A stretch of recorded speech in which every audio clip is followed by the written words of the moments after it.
ओम श्री सांब शिवाय नमः।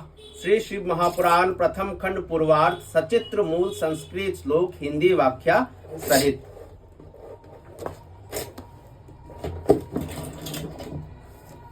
नमस्कार।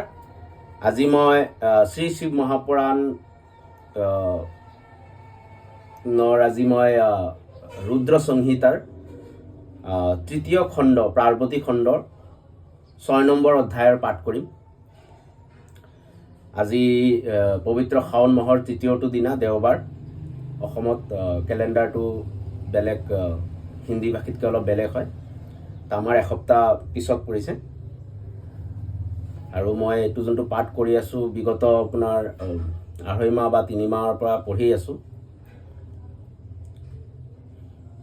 যিহেতু এইটো আপোনাৰ সংস্কৃত আৰু হিন্দী ভাষাত আছে, সংস্কৃত মই নাজানো, চেষ্টা কৰাও নাই এতিয়ালৈকে শিকিবলৈ, কৰিবলৈ ইচ্ছা আছে ভৱিষ্যতে। তো যিহেতু হিন্দীত আছে সেইকাৰণে মই হিন্দীতে পাঠ কৰি আছোঁ। तो चलिए शुरू करते हैं। आज मैं श्री शिव महापुराण के अंतर्गत जो द्वितीय रुद्र संहिता है उसका जो तृतीय खंड है पार्वती खंड, उसका 6ठों का पाठ करने जा रहा हूँ। ध्यानपूर्वक सुनिए, भूल त्रुटि होने से क्षमा कीजिए। अथो 6ठों देवी उमा का हिम बाण के हृदय तथा मेना के गर्भ में आना, गर्भस्था देवी का देवताओं द्वारा स्तवन, देवी का दिव्य रूप में प्रादुर्भाव, माता मेना से वार्तालाप तथा पुनः नवजात कन्या के रूप में परिवर्तित होना।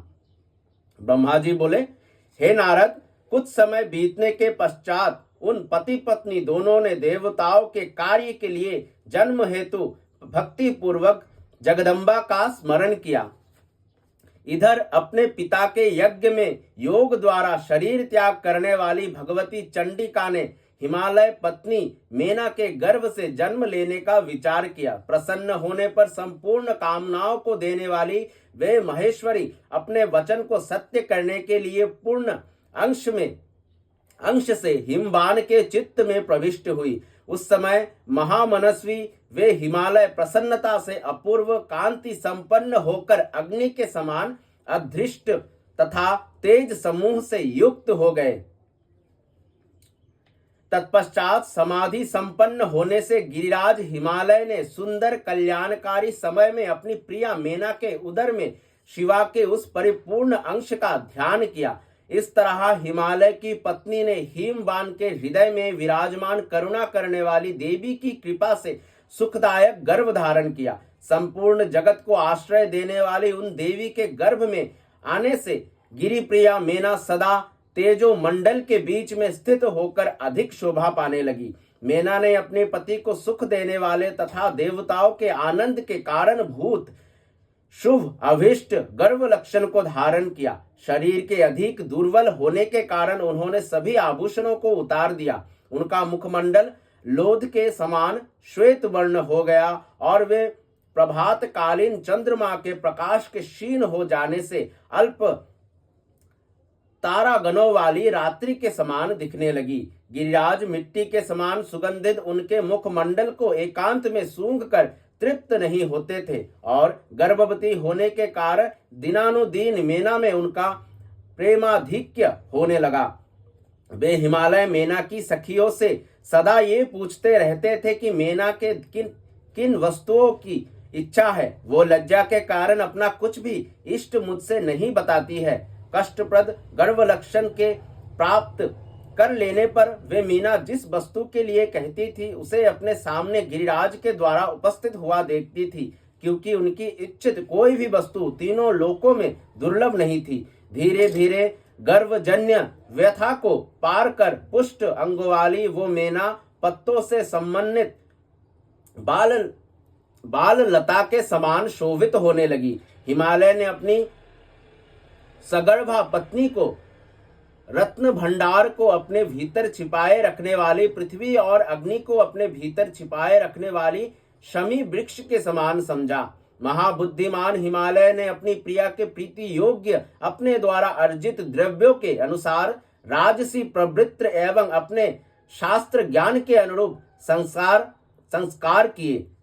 उन्होंने प्रसवोन्मुखी अपनी प्रिया को वैद्यों के द्वारा निर्दिष्ट गर्भगृह में मेघमंडल से आच्छादित आकाश के समान देखा। शुभ लक्षणों वाली गर्भ में जगदम्बा को धारण करने वाली महातेज युक्त तथा सुंदर अंगों वाली प्रिया मेना को देखकर गिरिराज हिमवान बड़ी प्रसन्नता का अनुभव करने लगे। हे मुने, उस समय विष्णु आदि देवता तथा मुनिगण आकर गर्भ में स्थित शिवा की स्तुति करने लगे। देवगण बोले, हे दुर्गे, हे प्राज्ञ, हे जगदम्बे, हे महेश्वरी, हे सत्यव्रते, हे सत्यपरे, हे त्रिसत्य, हे सत्य स्वरूपिणी, आपकी जय हो, आपकी जय हो। हे सत्वस्थे, हे सत्य सुप्रीते, हे सत्ययोने, हे सत्ववक्त्रे, हे सत्यनेत्रे, हम सभी आपकी शरण में प्राप्त हुए हैं। हे शिव प्रिय, हे महेश्वरी, देवताओं के दुखों को दूर करने वाली, आप तीनों लोकों की माता, सर्वाणी, सर्वव्यापिनी तथा भक्तों से स्नेह रखने वाली है। हे त्रिलोकेशी, आप प्रकट होकर देवगणों के कार्य को पूर्ण करें। हे महेश्वरी, हम सभी देवगण आपकी कृपा से सनात हो जाएंगे। इस संसार के सभी सुखी मनुष्य आपके द्वारा ही उत्तम सुख प्राप्त करते हैं। आपके बिना इस त्रिलोक में कुछ भी शोभा नहीं देता। ब्रह्मा जी बोले, इस प्रकार सभी देवगण प्रसन्न चित्त होकर गर्भस्थित महेश्वरी की बहुत स्तुति करके अपने अपने धाम को चले गए। जब 9वां महीना बीत गया और 10वां भी पूरा हो चला, तब गर्भस्थित जगदम्बा महाकाली ने गर्भ से बाहर आने की इच्छा की। वो समय बड़ा सुहावना हो गया। नक्षत्र, तारे तथा ग्रह शांत हो गए। आकाश निर्मल हो गया और सभी दिशाओं में प्रकाश फैल गया। वन, ग्राम तथा सागर के सहित पृथ्वी पर नाना प्रकार के मंगल होने लगे। तालाब, नदियों एवं बावलियों में कमल खिल उठे। हे मुनीश्वर, अनेक प्रकार की सुख स्पर्शी वायु बहने लगी। सभी साधु जन आनंदित हो गए तथा दुर्जन शीघ्र ही दुखी हो गए। देवता आकाश में आकर दुंदुभियां बजाने लगे। वहां फूलों की वर्षा होने लगी तथा श्रेष्ठ गंधर्व गान करने लगे। अप्सराएं और विद्याधरों की स्त्रियां आकाश में नाचने लगी। इस प्रकार आकाश मंडल में देवताओं आदि का महान उत्सव होने लगा। उसी अवसर पर आद्या शक्ति सती शिवा देवी मेना के सामने अपने रूप में प्रकट हुई। वे वसंत ऋतु के चैत्र मास में नवमी तिथि को मृगशीरा नक्षत्र में आधी रात के समय चंद्र मंडल से गंगा की भांति प्रकट हुई। वे शिवा मेना के गर्भ से अपने स्वरूप से इस प्रकार प्रकट हुई, जैसे समुद्र से महालक्ष्मी का आविर्भाव हुआ था। उस समय भगवती के प्रकट होने पर शंकर जी प्रसन्न हो गए और अनुकूल, गंभीर, सुगंधित तथा शुभ वायु बहने लगी। उस समय जल की वर्षा के साथ पुष्प वृष्टि होने लगी। अग्निहोत्र की शांत अग्नि प्रज्वलित हो उठी और बादल गरजने लगे। उनके प्रकट होते ही हिमालय के नगर में समस्त संपत्ति स्वत आ गई तथा लोगों का सारा दुख दूर हो गया। उस अवसर पर विष्णु आदि समस्त देवगण सुखी होकर वहां आ गए और प्रेम से जगदम्बा का दर्शन करने लगे। वे शिवलोक में निवास करने वाली शिव प्रिया महाकाली, दिव्य स्वरूप धारिणी उन महामाया जगदम्बा की स्तुति करने लगे। देवता बोले, हे जगदम्ब, हे महादेवी, हे सर्व सिद्धि विधायिनी, आप देवताओं का कार्य पूर्ण करने वाली है, इसलिए हम सभी आपको सदा प्रणाम करते हैं। हे भक्त वत्सल्य, आप इस प्रकार से देवताओं का कल्याण करें। आपने मेना का मनोरथ पूर्ण किया है, अब शिवा का भी मनोरथ पूर्ण करे। ब्रह्मा जी बोले, इस प्रकार विष्णु आदि देवता शिवा की स्तुति कर उन्हें प्रणाम करके उनकी परम गति की प्रशंसा करते हुए अपने अपने धाम को चले गए। हे नारद, नील कमल के दल के समान कांतिमयी उन श्यामा भगवती को उत्पन्न हुआ देखकर मेना परम प्रसन्न हो गई।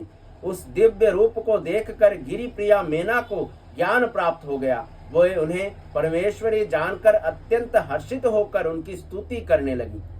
मेना बोली, हे जगदम्बे, हे महेश्वरी, हे अंबिके, आपने बड़ी कृपा की जो सुशोभित होती हुई मेरे सामने प्रकट हुई। हे शिवे, आप संपूर्ण शक्तियों में आद्या शक्ति तथा तीनों लोकों की जननी है। हे देवी, आप भगवान